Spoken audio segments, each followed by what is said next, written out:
Well, here we go again on yet another rollercoaster season of fun and frustration. Back in League Two with the Shrimps. It's just myself and Joel tonight. We will have guests, as per usual, from the management team, from the playing side, and from the boardroom. Hopefully, just about every week this season. So thanks for listening. But this is the first podcast of the 23-24 season. Welcome to ShrimpNet. Thanks for listening or watching. And it's, as I said, just myself and the new face of the fans media, Mr. Joel. I was on Northwest tonight. I was wondering when I was going to come in. The effervescent Joel shooter. So welcome along. Yeah, I kept that a little bit of a secret there. I was like, oh look, there's Joel again. You know, and I like to think of you as my. I've passed the baton on to somebody younger and cleverer than me. Let's at the very least, let's say more hair. Yeah. Oh, yeah. That's very, very true. But looking at your dad's hair, I don't think you're in any danger of losing that sometime soon. Yeah, I think I've looked out jeans wise there. Yeah, I think you have. Yeah, you're right. So anyway, right. So obviously here we are again.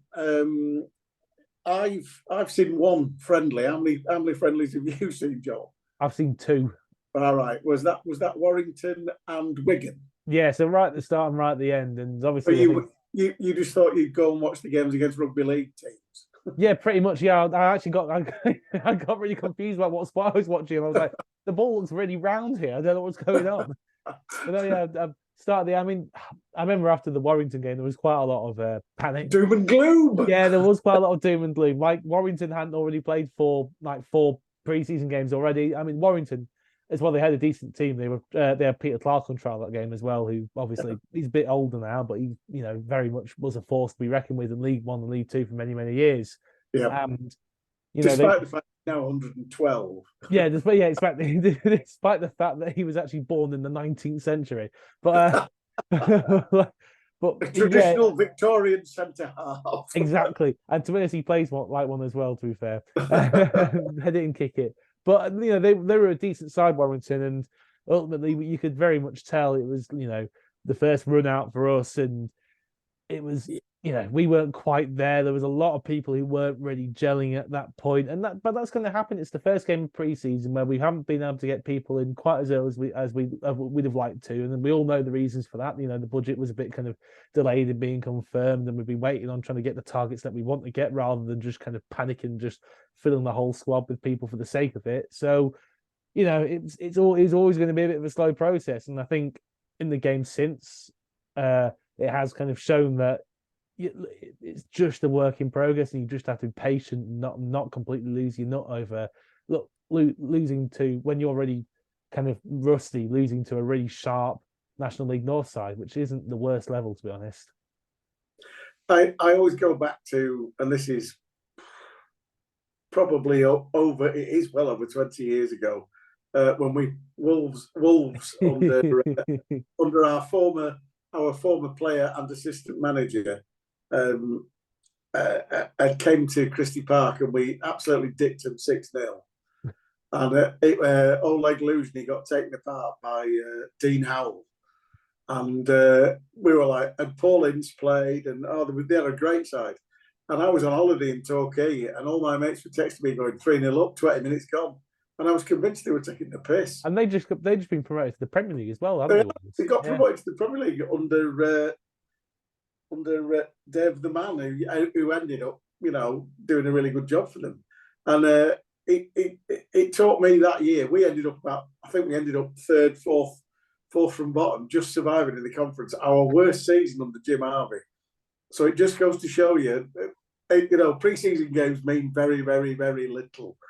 As I said, the only game I've seen was the Blackpool game, and we ended up 1-1. Blackpool looked pretty decent, but we looked pretty decent as well. And obviously, we'll go through the signings as we go. But you went to the Wigan game.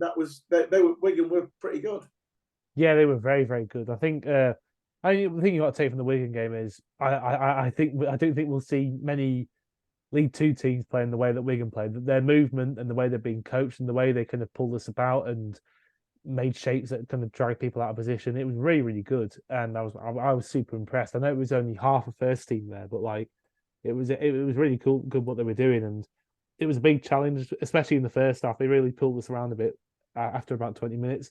But I thought what was encouraging about the Wigan game is the second half. We had a load of subs come on. We had a load of people who I think most of us in our heads, looking at the kind of recent starting lineups in friendlies, probably had down as being more kind of our backup players, but they came on. Yeah, more fringe players. But to us, they came on. They did a fantastic job. They upped the intensity. I think they're there thinking we've got to make a case to the manager that we deserve to be starting, and then they made a really good case for it. And I think it did ease some of my concerns about our squad depth, that we've got hungry players, who've got a bit of quality, you want to try and show something when they come on and get a place in the starting lineup, and that was good to see. And end of the day, they've got a goal at the end, Wigan, and it's just a goal on the break from range. It's not too much to read into, and we were probably worth a goal in the second half. So, they're in, like, while obviously look, there were times when we struggled against a good Wigan side who are really well coached.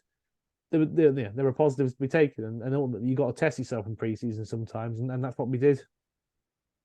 Well, he's Derek said in the past, and he likes to do it, where he plays the away games on little non-league grounds where the pitches aren't necessarily that brilliant, and then he obviously he plays on Rob's green carpet at the Mazuma against a quality opposition, and that's the way it's turned out. It would be remiss of me not to mention the 10-1 at Bursko, but it was Bursko, so it means absolutely nothing. But it's nice that people scored. But so moving on to the squad, the one thing that remains a positive, I suppose, is the fact that despite the fact that Derek has come out and said he would like to have kept quite a few of the team, but couldn't for obvious reasons. The people who were under contract, thankfully, were Jacob Beddoe, Faz Rawson, and Jake Taylor, who were, and obviously Adam Mayer. And that's not a bad starting four, is it, really? I mean, I'm nothing against Max Melbourne and Donald Love, but, I think we're in the market for another left back, and I think Senior is actually a right back. But looking at the players we did keep, that's not a bad starting lineup, is it, those four? No, and I mean, Taylor's been really unfortunate with injuries, but when he's fit and on his day, he's probably going to be one of the better centre midfielders in League Two. And we've seen that with his time at Port Vale. He's a really good player, and that'll be good. I think Faz and Jacob. I've read a lot of obviously pre-season previews from people analysing Morecambe, and everybody looks at the kind of you signed Chris Stokes. That's a half decent addition. That's a pretty decent addition, I think, to the back line. A bit of experience. Yeah. Signing a bit of young, talented, but a bit of raw players up front. Oh, they're going to work up. Blah blah blah. No, nobody's picked up on the fact that we've got probably one of the best centre-back partnerships in League Two going. I agree completely. Faz and Jacob will be, and I think as we talked about before, it's very much the cat and dog, the kind of the lion and gazelle. Yes, centre-back partnership, and it's a really good partnership. I laughed at that when you said it last season, and I still think it fits. Exactly, it fits completely well. Like it's a great little partnership, and then backing them up now, we've actually got Jan Songo will probably be the backup right centre-back for Faz, and we've got Chris Stokes, who's a really, really solid addition and a really experienced and good footballer. So we're looking pretty good at the heart of defence. Donald Love, I know he's had his ups and downs. I think he got very unfairly criticised at times last season. He's in fantastic shape fitness wise. I think if you watch his game properly, you see he's technically very, very good.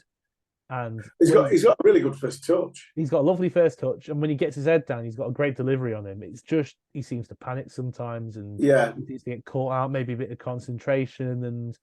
But ultimately, there's a really good player in there. I mean, what was interesting actually, I thought against Wigan, he started right back, had a decent game, and you watch a lot of the way we build up as well. Actually, there's a lot of reliance on him at right back to. Yeah. He's the outball quite a lot of the time from our centre backs. But we moved him into centre midfield at the start of the second half, and he was there for about 15 minutes. He was fantastic. His energy was great. He was really smashing into people, pressing high.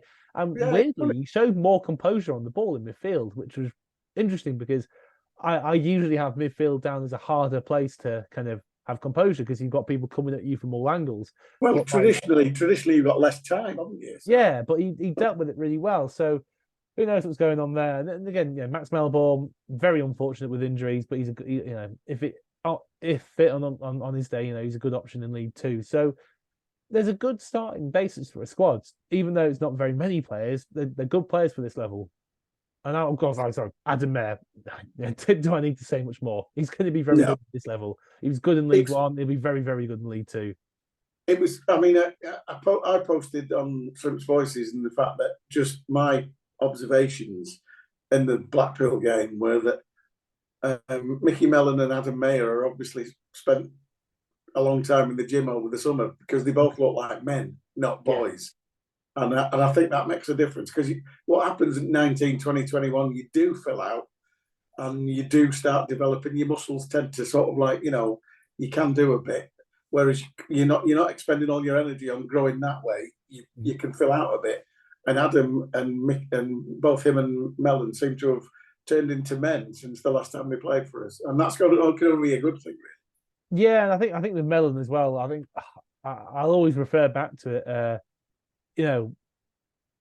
can't remember. I think it was Michael Appleton I once saw in an interview say he prefers to get players on second loans rather than the first loan because the first loan can be a bit of a blooding experience. And while the talent is undoubtedly there, getting used to men's football for the first time, the intensity, the competitiveness, the way that people buff at you about a little bit, it's difficult and it's something to get used to. And I think Jensen Weir is probably quite a good example. I know his initial loan spell with Cambridge got cut short, but he was fantastic for us. And he just went straight into the intensity and the kind of competitiveness. Yeah. And that was his second loan spell. And I think what we've only seen bits of it, it's only pre-season, so we can't get too excited. But at the same time, I think some of the kind of a bit more of I think Mellon's shown a bit more steel and readiness for the buffeting he's probably going to get in League Two. And I think ultimately he didn't play that many games for us, but he's played a few. He's been pushed about and shoved about and kicked and, given a bit of a hard time by defenders in League One. And and then he's had a few months to reflect on that, think about what parts of his game he needs to do a bit of work on, think about where in the gym, what he might want to work on in the gym, and just be mentally ready for it. And it's a helpful experience. It's why people get sent out on loan, and hopefully that'll stand him in good stead because if he hits the ground running, hopefully he can. He's somebody who's got the ability to notch quite a few goals in League Two this season. Obviously, we're sat here with the benefit of Captain Hindsight, and the squad numbers came out yesterday, and there's been a lot of rumours flying around that they were pinning our hopes on a couple of, 2 or 3 really quality loanees. Obviously, Mellon falls into that category, but looking at the squad numbers that came out yesterday, it's hard not to think that Tom Bloxham and Eli King we've been playing the long game with those two. Because they both feature in the what you would class as the starting 11 in the shirt numbers, don't they? Yeah, and obviously we know that Derek's not one for making your number 41 Declan Rice, etc. If Declan Rice is playing for Derek, he'd be number 4, number 5, or number 6, and there'd be no arguing about it. He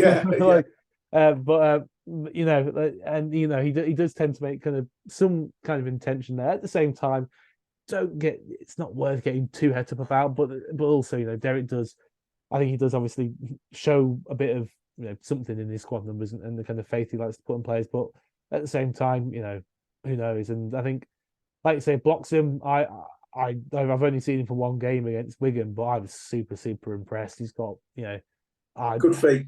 Good, I know, for a big man, not to get to hit the cliche. What's it? 6'5", right? Winger. Yeah, 6'5".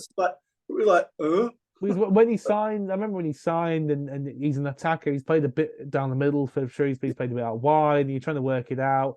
And then I remember catching an interview with him after the Blackpool game, which I understand he played in the wing, but he wasn't. Obviously, I didn't watch it. He was saying how he likes to beat his man and get a cross in. So I was like, okay, so he's been very. It sounds like he wants to develop as a winger. I'm very happy. That was a great finish, by the way. Great. Yeah, it was lovely. Yeah, lovely control, wasn't it? The back post. Outside of his right foot, just guiding it into the far post and in. Yeah. Finish. Well, I think he's got a very delicate touch. I mean, there was a couple of high balls he took down really nicely. He'll show kind of deft touch with a bit of skill, drop a shoulder, body swerves and stuff. So, I was really, really impressed by him. I think he'll be a really big player for this season. And like you say, Eli King, we only saw 20 minutes of him on against Wigan. At the same time, he's a he looked pretty handy technically, but also quite aggressive. He's a big lad despite his age, and I think we've got quite a really nice array of players in midfield, and he's one of them. Will he start the first game of the season? Who knows? We'll have to wait and see. He's got some good competition. I don't know if he's seen his competition to Songa, if he's seen his competition to Davenport in a more ball playing role. We'll have to see. But he seems the size he is, and he looks like he's pretty handy technically. He can kind of cover both bases there, which is really good to have. And Jacob Davenport, again, another one where we're taking a bit of a chance on him. He's played not many games in the last 3 seasons. I speak to a couple of Blackburn mates who said he was a good player for Blackburn, but he was just never fit. And that was in the Championship. So we're 2 divisions lower. If he can stay fit, like I say, I'm fortunate to see him for sort of 65 minutes against Blackpool. And he did look like he liked to, shall we say, move things quickly. And I like that in the field there, because it's always difficult to pin people down if they're aware of the space and the players around them and they just shift it quickly. Then you're a hard person to mark, aren't you? Exactly, and I think what we've learned from how Derek likes his sides to attack, it's not necessarily. I think people, when you're a bit direct and you like to move the ball forward quickly, it's inevitably going to involve some long balls, and I think people associate that kind of thing with just hitting long balls. But I think the impression I've always gotten from Derek when we've had him on this podcast is more that it's not about hitting balls long. It's about, and speaking to some of his players, the players he's played under, it's more about just getting it forwards quickly, catching the opposition off guard, not giving them time to set themselves in defence, and being able to move it quickly and look for those gaps. And Davenport, like you say, he's a player who likes to get on the ball, but like move it quickly. He's got a lot of ability. I think anybody's watching him pre-season can see that. He looks to be more of a kind of somebody who can provide from deep. But at the same time, despite being a kind of more technically minded player who plays a bit deeper in midfield, he scraps, he gets stuck in. I remember seeing the highlight. I watched the highlight reel of him playing for Blackburn a bit, and a lot of his highlights are just horrible tackles stuck into people.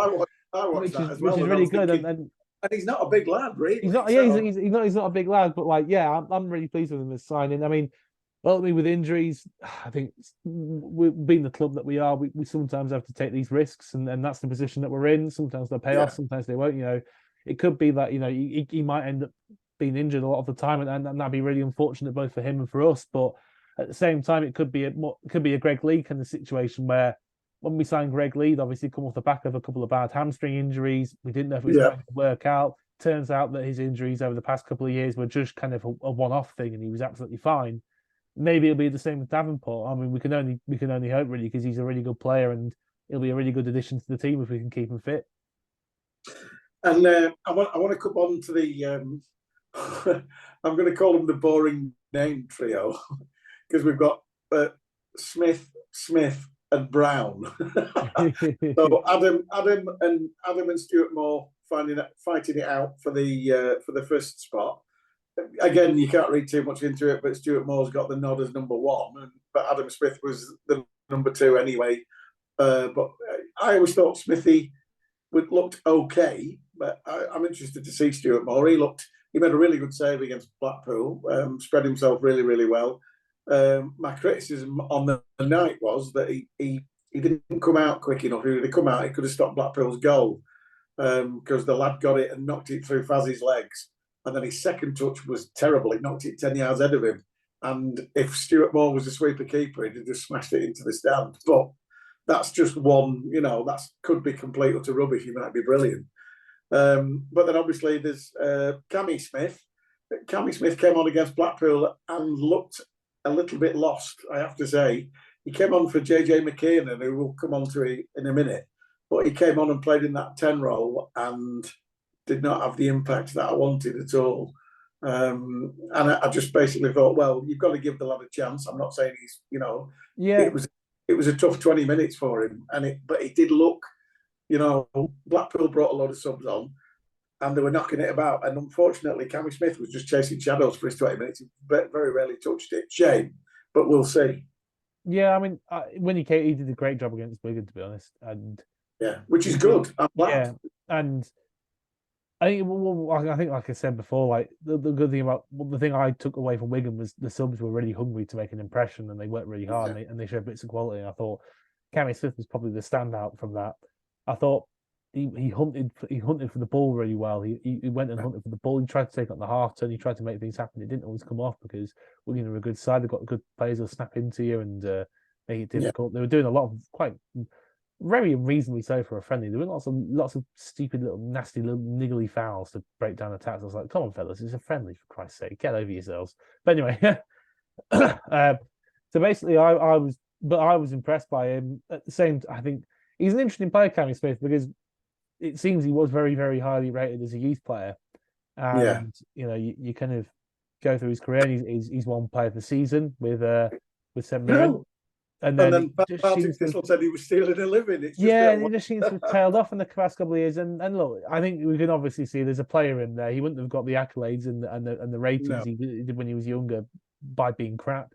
Sometimes things happen, personal life, move, a manager just doesn't really fancy you or something like that. It could be anything, and it just doesn't work out for whatever reason. So, hopefully we've got a good track record of kind of putting an arm around the shoulder of players who maybe like lost their way over the past couple of years. It's not quite worked out for them, and if Tom you can, Barker, yeah, Tom Tom Barker, Barkhausen, Jamie Devitt, Devitt, yeah, exactly. so many You could, examples. you could name them, couldn't you? So Yeah, there's so many, and hopefully that's something that Cammy Smith can do because there's obviously a quality player in there, and sometimes you've got to take a bit of a chance on people, and it looked very much like against Wigan, he was raring to prove himself and show what he can do. So hopefully, you know, I think we're going to talk about JJ McKinnon in a minute, but I hope it looks like JJ McKinnon has got the kind of number 10 spot for now, but hopefully you can give him a proper challenge. yeah, you never know. Cammy Smith could be our surprise package. Exactly, So yeah. and that'd be good. I will come to JJ now. Like I say, it's difficult to judge, but I was very impressed with him in the 65 minutes against Blackpool. I thought he looks like he's got a head on his shoulders. He keeps his head up really well. He's got really, really good feet. On a couple of occasions, bamboozled a couple of Blackpool players by feinting, pulling it back, drag back, and hitting a nice pass.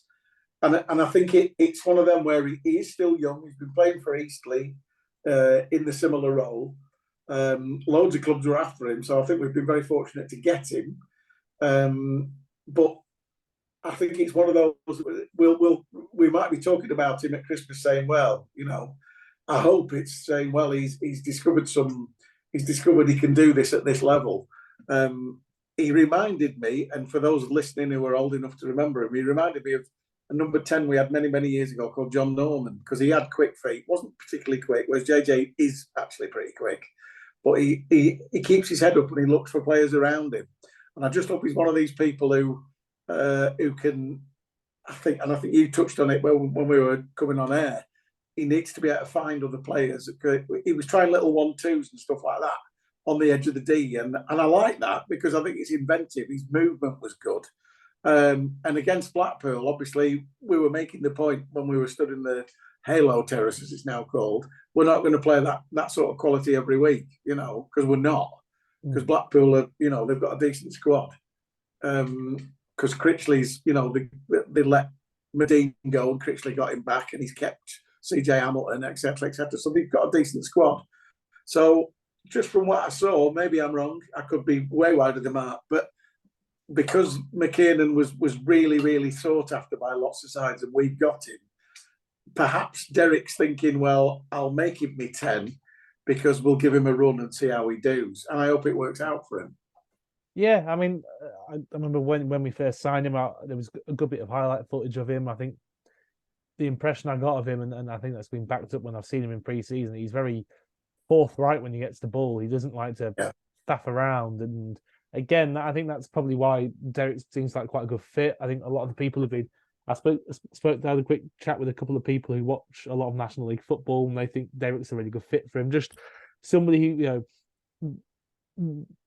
he'll take the ball, he'll be aggressive with it, he'll dribble, he'll try and he'll try and get the ball moving forwards. He won't just faff around with it. It'll be forward, it'll be a forward dribble, it'll be a forward pass. Try and get something to happen and at a decent speed and tempo as well.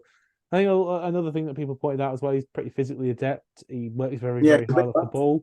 He's a He's big a big guy lad. for his age, and like Yeah. he works very, very hard off the ball. He don't mind putting a tackle in, and he also seems to be a really good fit for that kind of more of a number 10 attacking midfielder under Derek. And yeah, like you say, I think he's got good technical ability. You know, he's inventive. He's looking to make stuff happen, and hopefully he can hit the ground running in League Two. Because I think there's a good set of midfielders behind him. The kind of front line ahead of him. It's a bit raw, but it's full of talent. So And the hopefully, one thing I will say, Joel, is that the front line's now full of pace. yeah. I mean, that's it. I didn't think there's nobody who's like Gary Thompson level pace, but everybody's just quite nippy. Yeah, the first 10 yards of Mellon, Mayer, and Bloxham are all enough to set a defender. Oh, hang on a minute here, Yeah, I mean, And Charlie Brown, he's pretty quick as well. So exactly, yeah. And I think we could do with a little bit more depth up top. I think we'll yeah, probably come to this in a minute, but obviously it looks like we've got Derek's wanting 3 more signings. Obviously, one of them will have to be a left back, but I think the other two we could do with a winger and another centre forward. yeah, I agree. But I agree. but at the moment, I hate agreeing with you. oh, I know it's really annoying, isn't it? But at the moment, I think our starting front three of Bloxham, Mellon, and Mayer, which is what it's looking to be at the moment. I think that's really quite strong, quite talented. I know it's a bit raw and inexperienced, but there's lots of legs in there. There's skill. There's a bit of, Mellon's quite handy in the box. He works himself into space quite well. Mayer's had a good bit of experience at League One already. Bloxham's had a good bit of experience at League One. They're decent, they're good players, and it's just a case of hoping it all gels well and we can kind of get them grooving. Because if they get grooving, they're going to be a real threat in League Two next season. And as we've said, that Derek has shown he has a love for giving people a chance. He came into the club, and when we were battling relegation, he gave Carlos a good go, and look where he is now. Which is great. But he also, what I like about Derek is he always gives free rein, and he said this on the podcast when he's been on. And all the players have said, when you get in the opposition half, you've got free rein to express yourself. And that's what I like about, if you look at in the past, Aaron Wildig thrived under Derek, as did Adam Phillips on loan on 2 different occasions, in the fact that they were all happy because they were allowed to get in the box. And that's where I think McKiernan will do really, really well, hopefully, alongside, as you've said, the front three who haven't got a lot of experience, but given their age, they're not bad, are they? Really? Yeah, no, they're good. I mean, it's interesting all the stuff about the way that Derek likes his teams to attack. I remember, this is probably going a little bit nerdy, but I was listening to it. It was a podcast with a Scottish football coach, and he kind of says he feels that there's 2 kind of main kind of schools of thought in how you attack in football these days, and he kind of labeled them as positionism and relationism. And the positionism thing is kind of very much the kind of Thomas Tuchel style of coach, where he has a plan. He knows where he wants all his players to be, and they have to stand in certain positions to make these triangles and squares in order to kind of bypass the opposition by playing passes around each other and stuff like that. And it's all very planned out by the coach. And that creates space, supposedly. Yeah, and that creates space, and that and then you have relationism, which, interestingly enough, he kind of, this coach who puts forward this idea, he says that's much more of a South American approach to relationism, when you just say, boys, just play, improvise, adapt to the situation and stuff like that.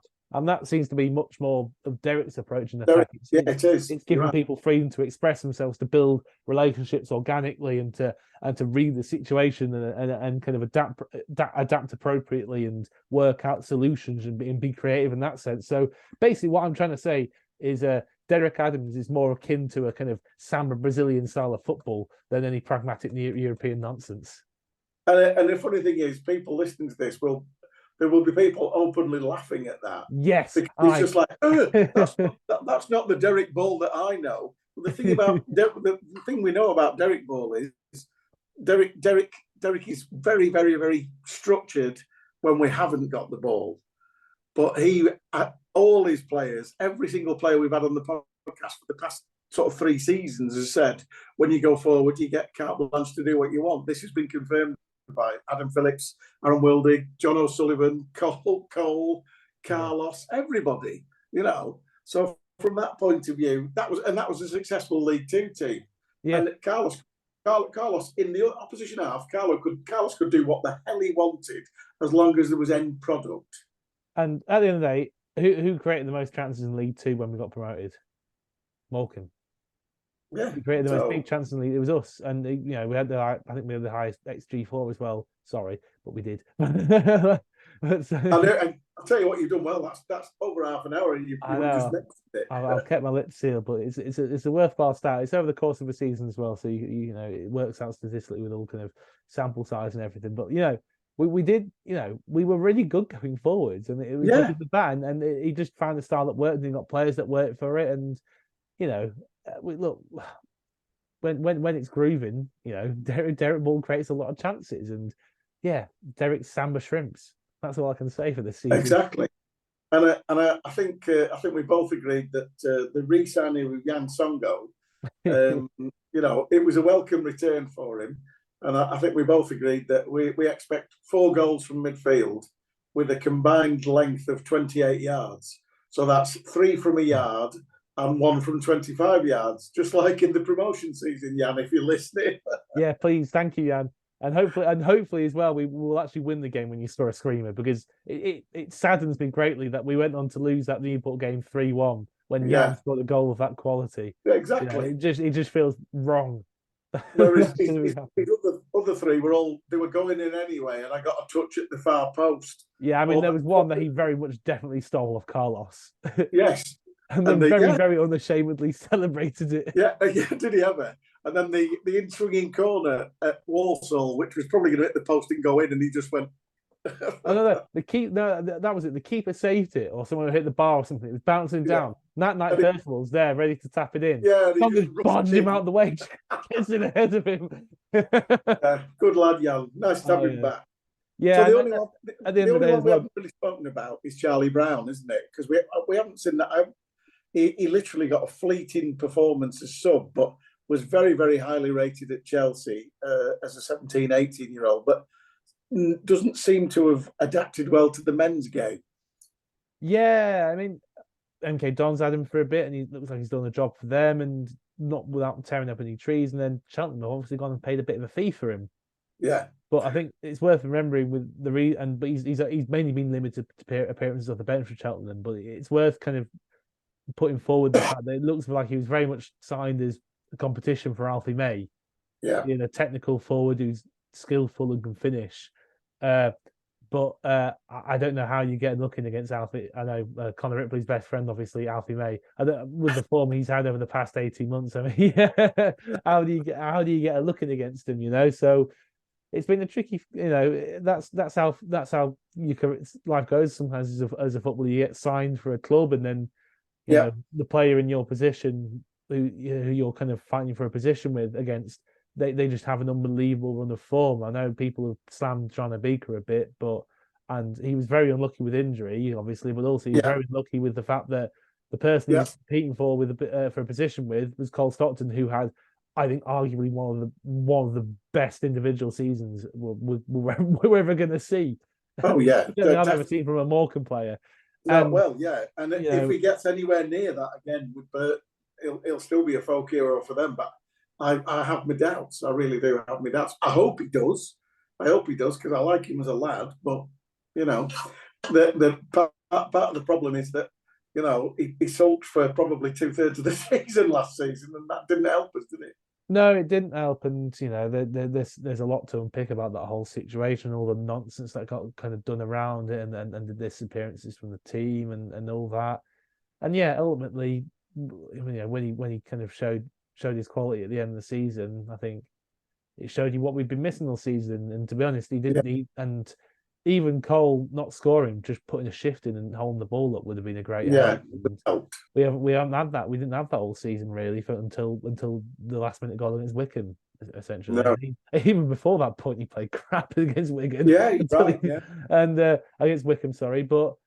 It showed what a loss it was, and then obviously as well having Kieran Phillips, having him find a kind of good vibe and role for him in the side, him linking up well with Jensen, and then striking up a bit of a partnership with Cole, and Cole seemed to kind of grow into that partnership as well. And then obviously in having a major hamstring injury and being ruled out for ages and having to go back to Huddersfield, it's just very unfortunate, really, but it is what it is. We're in League Two now, so we just gotta make the most of it, and hopefully surprise a few more teams in what's looking like a very, very competitive League Two. Yeah, and I'll just touch on it. With Derek's hoping for 3 more to come, so you never know. It might be Kieran Phillips. Yeah, it would be. I'd be surprised if he's recovered. If he's recovered from his injury, it sounds like it was quite severe, and also as well, He's not appeared for Huddersfield, does he? So. no, and also as well, if I'm Huddersfield, he's just banged in what 7 or 8 goals for Morecambe in half a season.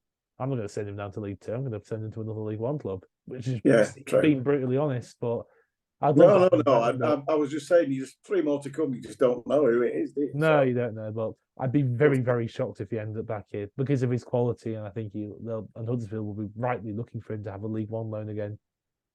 And it would be remiss of me not to mention young Dobson and Cameron Rooney both being featured in the matchday squad, because at some point, I mean, obviously they'll probably get more minutes in the Tim Pot EFL Trophy, etc., etc. But Cameron Rooney's been, he's been on he's been on the periphery for at least since Christmas, and they were talking about him. So they've got high hopes for him, and from that point of view, both midfielders, Rooney likes a goal. If they can turn out half as good as Adam Mayer, they'll do okay. Yeah, exactly. I mean, look, you want to be blooding a few young players. At the end of the day, we're probably not going to be relying on them too much this season. But I say that if you'd asked me a year ago that we'd be relying on Adam Mayer to the extent we did at some points last season, I would have been, what? Who's that? But so you just don't really ever know, to be honest. But yeah, look, we'll keep them. Obviously, we're going to make a few more signings, and Rooney and Dobson are probably going to be on the fringes. Maybe they'll go out on loan for a little bit as well. Who knows? But I very much I saw them play a little bit against Warrington. They both look like pretty handy, neat technical players. It's hard to make too much of a judgment because the game had gotten a bit stretched. We couldn't have players in quite random positions at that point, but they showed themselves to be quite handy little capable players. So hopefully, whether it's making an impact in the squad with also going out on loan, hopefully they'll be able to make an impact and keep progressing. So I'll go back to your last segue, which was going to set me up nicely for who is going to be challenging at the top of this division. And I don't think you need a crystal ball or to actually not name the 4 teams that you think are going to be there or thereabouts. You'd have to be living on the dark side of the moon, surely. Yeah. I mean, I agree with you. I think Notts County are going to be the ones to watch. So, I mean, anybody who signs Danny Crowley for a start, but McGoldrick, they're paying him rather silly money, aren't they? Yeah, I mean, apparently, it's less than what Derby are paying him, obviously, apparently. Well, yeah. I mean, they'll be paying a fair bit of whack. Apparently, it's a move that's got an element of romance about it because obviously, David McGoldrick came through at Notts County. Who knows? And obviously, they've obviously got a bit of cash to throw around signing players like Crowley as well. And who knows how much they're paying him? But I think at the end of the day, the one positive of getting relegated from League One was thinking, great, we won't have to face David McGoldrick and watch him score a hat-trick against us. And now he's followed us to League Two, which is really, really annoying. But yeah. And Faz is still smarting from that penalty at Derby because he never took. Yeah, no, that was a terrible decision. That made me very angry, despite the fact that was we were 3-0 down. Penalty, that. Yeah, exactly. And despite the fact that we were 3 or 4-0 down, it didn't really make a difference. But it was very annoying. But I think, I just think that comparing to it's hard not. We've got to speak about them at some point, haven't we? But comparing them to Wrexham, I just think there's a bit more throughout the side about them. I think they're just a bit stronger and more well balanced throughout the side. They've got a really, really good coach who's coaching them in a really nice way. I think.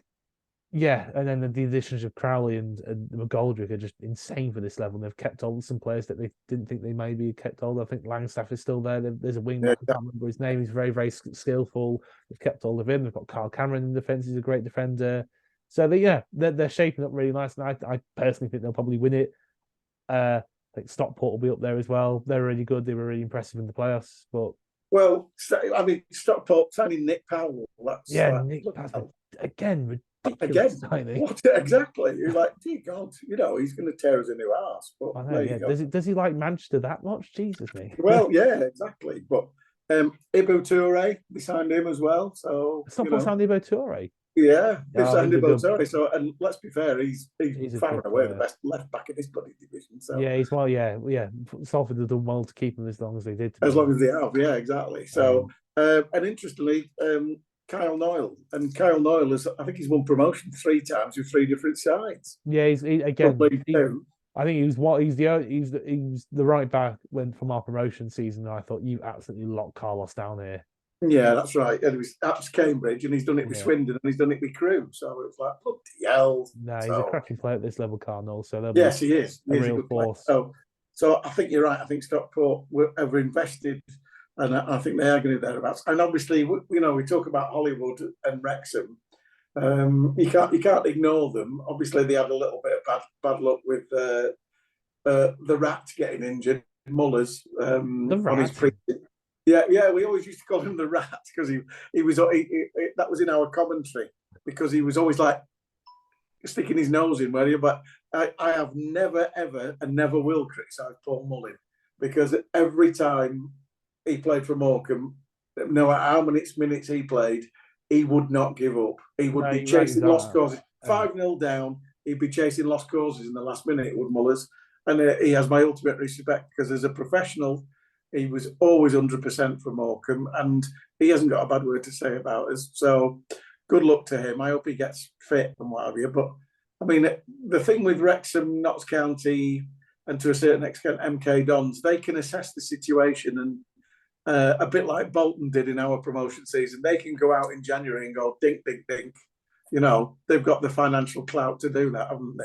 Yeah, that's the difference, Yeah, It's funny reading some of the previews. I don't think MK Dons have quite been rated this highly by some people. But you've got, like you say, they've kept the Moisa and stuff, and they've got some really real quality, haven't they? And I'm not sure they've quite got the financial muscle of your Notts Counties and your Wrexhams, but they're still a fair bit more than us. And the reason I think that is because some of their better players who perhaps didn't live up to what they did the season before when they had Troy Parrott, etc., who were obviously exceptional players, but they've kept Harvey, they've kept Moisa, they've got Harvey's a good player. They've got Dennis from Sutton, who didn't quite do it from last season. They signed him in January, but he's a good player. So I think and that's them. And Alexander, as you alluded to, he'll change their style slightly. Yeah, most definitely. I mean, Graham, we know that MK Dons have been trying to do the whole passing thing. But obviously Graham Alexander, he's got his reputation as a bit more of a direct coach at this level. So it'll be interesting to see how they evolve and adapt. I think in League Two, I'm looking forward to League Two. I'm looking for. I was really annoyed against Wigan because Wigan were playing nice football, moving the ball really nicely, being very, very patient with it, not getting drawn into the fact that we were very hard to break down, just patiently moving us about and picking spots and keeping the ball. And I was like, this is crap. This is nonsense. I want to see Walsall come on Saturday and just boot it up the pitch and Jan have a bloody fight with somebody. I'm looking forward to it. I've had enough of this kind of tapping kind of League One nonsense. I want some blood and thunder. I want long balls. I want pumping the balls into the channel. I want aerial battles. I want set pieces. This is what I'm here for. I'm excited.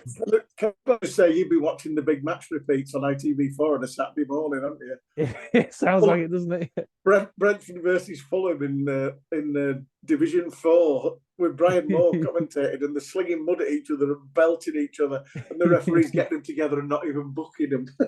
To be fair, Brentford, they are currently well regarded for their more direct counter-attacking approach in the Premier League. So it can work across the divisions, counter-attacking the low possession.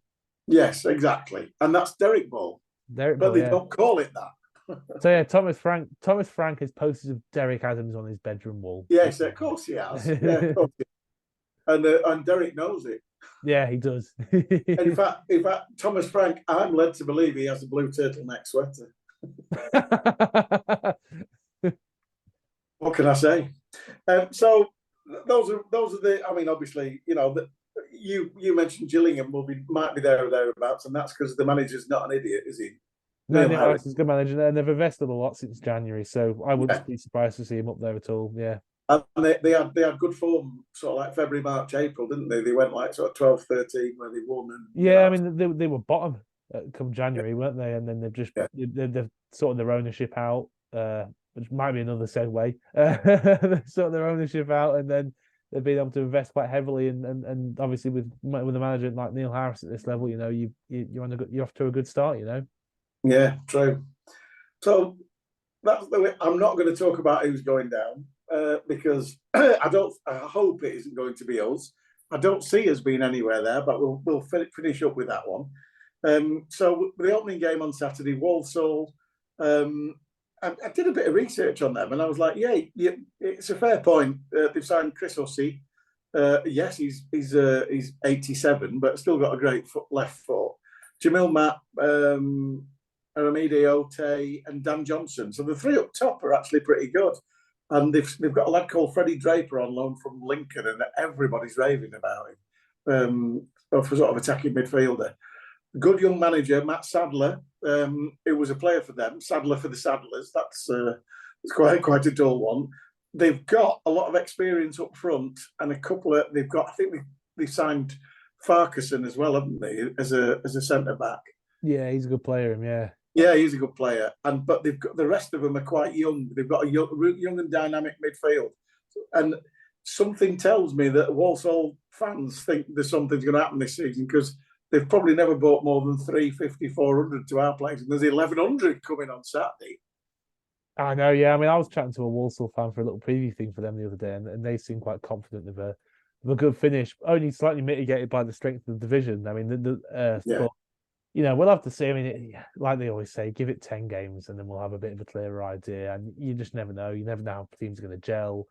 You never know if teams aren't going to work out. You just don't know. So they looks like they've done some good business, but you know, hopefully we'll be able to put up a good game against them on Saturday.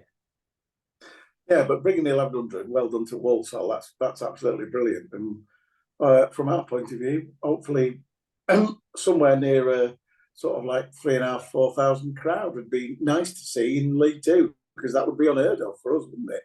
Yeah, I mean, I think we're well over 2,000 season ticket sales, which is really great. You know, you'd be concerned that they might dip a bit with the relegation and everything, but they've maintained, and that's really, really positive. And it's really good to see, you know, the fans and the town kind of gather around the players and Derek and everybody, and you know, show their support going to next season, because you know, hopefully it'll be another good one.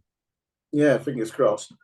And just a little bit of a chat about our traditional Carabao Cup draw away at Rotherham. How many bloody times do we play Rotherham in this competition? Oh no, I get the impression if we beat Rotherham, we'll get Rotherham in the next round. Most likely. I mean, we've had cursed years for cursed bad luck for many years in cup draws, haven't we? And then we got like a lovely couple of years, some non-league teams in early rounds, and then Chelsea, then big teams, and then Tottenham next year, and it was the same, you know. And you know, so it's we've had a good couple of years, and now you know our chickens are coming home to roost. The gods must punish us once again and make us suffer for a few years with Rotherham away on a Tuesday night. And I've nothing against going to the New York Stadium. It's a lovely ground. Nice the fans stadium, are all really nice. It is nice. It would have been worse going to Millmore with that the scrapyard behind the bloody away end and stuff. It's like, whoa, no, so it would have been. And I've got nothing against Rotherham. I'm just like, oh God, I've been there so many times in the Carabao Cup. Can we not go somewhere else? And obviously, as soon as the draw came out, yet again, it was Jack Dunn's famous hat trick as he came on. That's his moment in the sun, isn't it? It always gets pulled out, doesn't it? Yeah. And Kev doing that absolutely insane flick it over his head and rolling down something the touchline. Yeah, which was very unexpected at the age of 38, or whatever he was then. Well, yeah. He's is he still playing, Kev? Don't think so. I don't know. I'm not sure. His father-in-law said there's always a shovel there waiting for you when you finish. That's what kept him playing. Because his father-in-law dug holes, so that was it. I don't know if he was. I don't know. He might have been working in a graveyard. I don't know. But that's what Kev always said. My father-in-law says to me every season, "There's a shovel there for you, Kev, if you want it." And he went, "No, I'll keep playing." That's what drove him on. So it's been an interesting summer on the field. We now need to talk about an uninteresting summer off the field. We've not heard anything from Sabjot, and I think we can safely say unequivocally from a fan's point of view, I think that's probably died the death, Joel, don't you? Yeah, I mean, look, at the end of the day, we're not going to get a confirming statement from Jason or Sabjot that it's definitely not happening, because that's just not going to happen, is it? But No. at the same time, I think with the amount of time and just the lack of progress, and then suddenly Sabjot now then saying, "Oh, I'm actually now interested in buying Wigan," I think that's pretty much killed the move stone dead, which is probably for the best. It means we can kind of move on, and hopefully Jason and Bond Group will focus on a new owner who can prove their credibility to the EFL and to the fans a bit more. And hopefully that process can be done as soon as possible, because it's gone on for just far too long by now. And I think for all parties, it's best that it gets wrapped up to a credible and a reasonable party soon. Yeah, and that's all we can hope for, because everything you see, you tend to see lots of interest. And I was hearing about some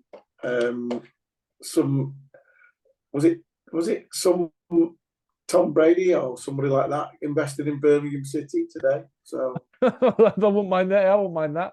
Yeah, exactly. So it's like, well, he's made a few quid, hasn't he, Tom Brady?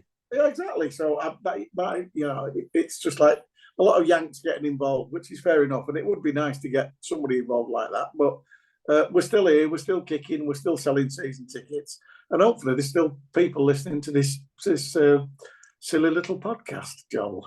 Yeah, hopefully I'm not sick of us yet. And don't worry, we'll have more people on this season. yeah, exactly. So it's been nice to sort of catch up and just do our little preview. There will be hopefully we'll get guests sorted for next week, and we can review the interesting start against Walsall. Like we've said, we wouldn't read too much into it. And as for the Rotherham game, I'm just like, I won't read too much into it, but if we do win, I will be convinced that we're going up. Well, I expect you to stick with that. Yeah, obviously. Yeah. And from that point of view, it would be nice. But the final thing is, as you know, I am absolutely, utterly garbage at predictions, but we might as well get it out there so that we can be pilloried. Where do you think we're going to finish? I think if the last couple of signings are good ones, and we pull out the bag with the targets that we're going for, that Greg and Derek have identified. Obviously, sorry, that makes it sound like I know who they are. I don't know who they are, but but I back them to make good decisions. To have good targets in mind. It's just whether or not we're able to kind of sort it financially, and whether they choose us or not. But Mbappe wants to move. Well, yeah, Mbappe wants to move. Maybe he wants to challenge himself a little bit. Yeah, exactly. So fingers crossed. We could do with another winger to get for a bit more depth. Obviously, I'm not sure if you're getting in the head of Adam Mayer, but we'll find out. No, but yeah, I think if we can nail the last few signings and we have a bit of luck with injuries, I think there's a half decent chance we'll get strong mid-table. Probably maybe even top half. But you got to remember the division is really tough this year. Yeah, it'd be foolish to expect to be too angry if we don't quite manage that, especially if we get a couple of injuries. At the same time, I don't think we'll be close to relegation. Really, I think there's enough quality in that starting 11. Hopefully, with a bit of added depth more as well. Once we get these last few signings over the line, hopefully just with that bit more added depth, we've got one of the best managers at this level. And our backers to not be, come towards the end of the season, I don't think we'll be worrying too much towards the last few games. I'm going to do something now. I'm going to claim safety in numbers here, because I'm going to commit me and you together to say, with injuries, 14th, 15th. Yes, I'll go with that. That'll be the official ShrimpNet podcast prediction. 14th to 16th. Yeah, 14th to 16th with injuries. Stay injury free, and 11th or 12th, maybe. Yeah, half decent cup run. I'd go as far to say 10th to 12th. How's that? Yeah, let's say that. Right, that's it. We can get pilloried together when we're absolutely miles out and absolutely sail it and go up third behind Notts County and Wrexham and leave Stockport in the playoffs. That'd make my day. That would be fantastic. Obviously I'd rather leave Wrexham in the playoffs because it'd be funny and we'd get mentioned on the documentary a bit more. But yeah, that's true. Yeah, that's true. Yeah, I like that. Yeah, if any script writers watching that, then that's what we want to happen. Hi, I'm available for hire.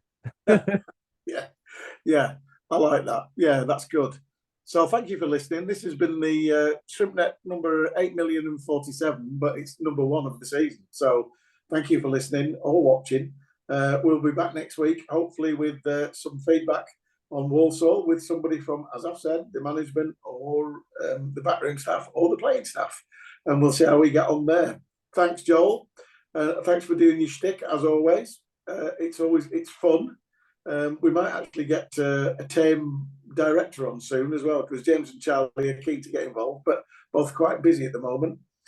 This has been ShrimpNet. Thank you for listening. See you on the terraces.